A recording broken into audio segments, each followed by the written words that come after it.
Mavis is a diesel engine who works for the quarry company, shunting trucks and their sidings. She has 6 small wheels hidden by side plates just like Toby's. Mavis is young and full of her own ideas. She loves rearranging things too, and began putting Toby's trucks in different places every day. This made Toby cross.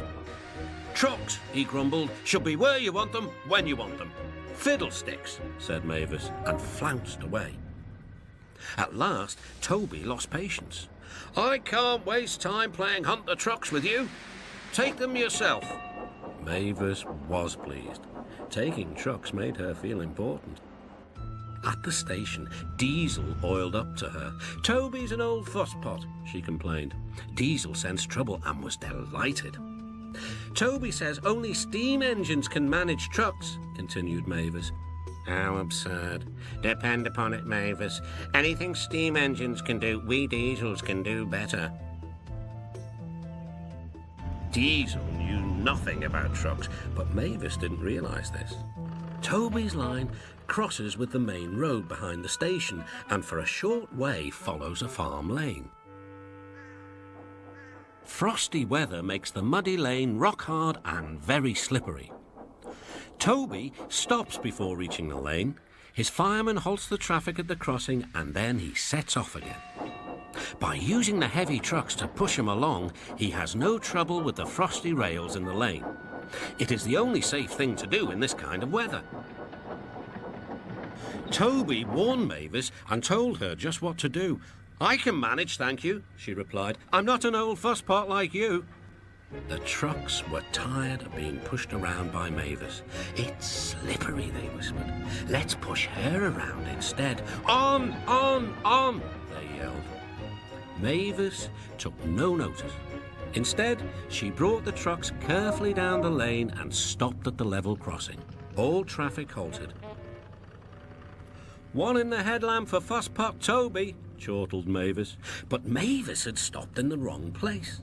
Instead of taking Toby's advice, she had given the trucks the chance they wanted. Hold back, they cried. "Grrr, up," ordered Mavis. The trucks just laughed and her wheels spun helplessly. Workmen sanded the rails and tried to dig away the frozen mud, but it was no good. Everyone was impatient. "Grrr, ah!" wailed Mavis. Toby was in the yard when he heard the news. "I warned her," he fumed. "She's young yet," soothed his driver, "and—" "She can manage her trucks herself," interrupted Toby. "They're your trucks, really," his driver replied. "Mavis is supposed to stay at the quarry if the Fat Controller finds out." Yes," said Toby thoughtfully. He and his driver agreed that it would be best to help Mavis after all. An angry farmer was telling Mavis just what she could do with her train. "Having trouble, Mavis?" chortled Toby. "I am surprised." "Gosh," said Mavis. With much puffing and wheel slip, Toby pushed Mavis and the trucks back.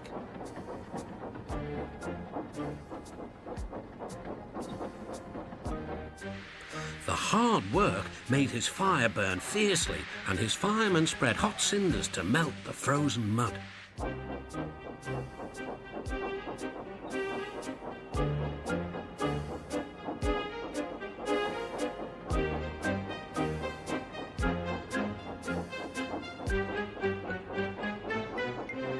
At last they had finished.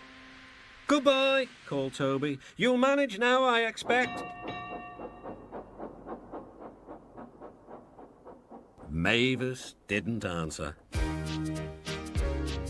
She took the trucks to the sheds and scuttled home to the quarry as quickly as she could.